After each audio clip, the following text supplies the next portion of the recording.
Bonjour les élèves, voici un exercice très classique où vous avez une situation d'évolution et on va comparer deux formules. Vous allez voir que vous avez déjà rencontré ce type d'exercice. Alors je vous laisse le traiter. Évidemment, cela n'a d'intérêt que si vous traitez l'exercice. Inutile de regarder la vidéo de correction si jamais vous n'avez pas essayé de le réaliser. On se retrouve une fois que vous aurez fait l'exercice pour la correction. Alors la première partie, la formule dite A, il s'agit d'abord d'exprimer P de n plus 1 en fonction de P de n. Ceci signifie qu'on va vouloir avoir la forme par récurrence de cette suite. Que dit la formule A? La quantité de déchets rejetés est réduite de 0,9 tonnes par an. Donc chaque année, on va enlever 0,9 tonnes.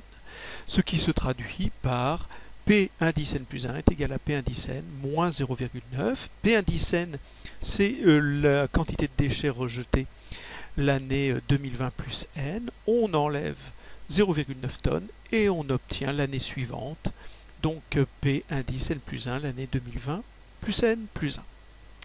Cette forme de suite est une suite définie par récurrence. Quel type de suite est-ce que cela est? Nous avons vu dans la leçon que quand on a une suite définie ainsi, c'est une suite arithmétique.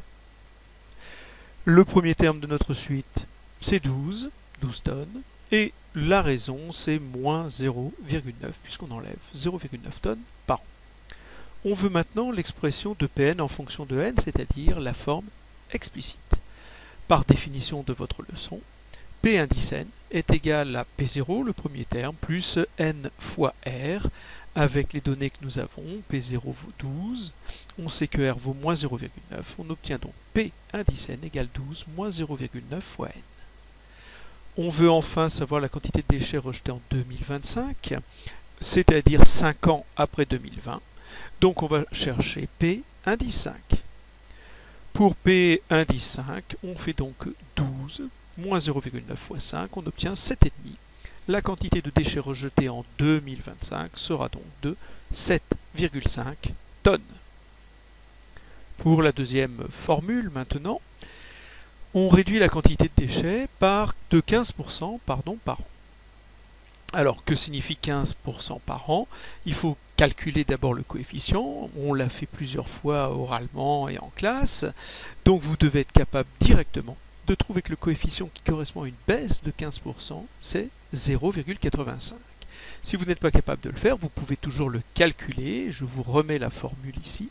C'est 1 plus t sur 100.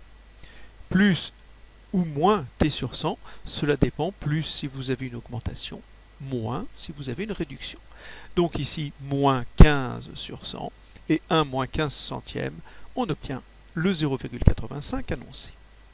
Maintenant qu'on a le coefficient, on va chercher la forme par récurrence et donc on sait que l'année suivante est obtenue en prenant la quantité de l'année précédente et en multipliant par le coefficient qu'on vient de trouver, qui est 0,85.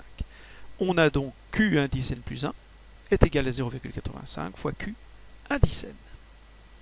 Quel type de suite est-ce que c'est? Vous savez, d'après la leçon, que c'est une suite géométrique. Premier terme vaut toujours 12 et cette fois-ci la raison vaut 0,85.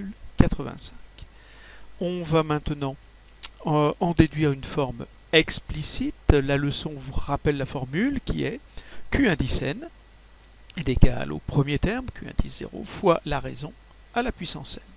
Donc pour nous, ça va être Q indice n est égal à 12 fois 0,85 à la puissance n.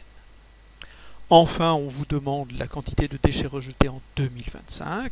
Toujours pour n vaut 5, puisque 2020 plus 5 donne 2025. On va donc chercher Q indice 5. Pour avoir Q indice 5, on va donc faire 12 fois 0,85 à la puissance 5. On obtient environ 5,3 tonnes. Enfin, pour finir, on nous demande quelle est la formule la mieux adaptée. Au bout de 5 ans, avec la première formule A, on rejetait encore 7 tonnes et demie. Ici, on vient de voir que c'était seulement 5,3 tonnes. Là, donc, la meilleure formule est donc la deuxième.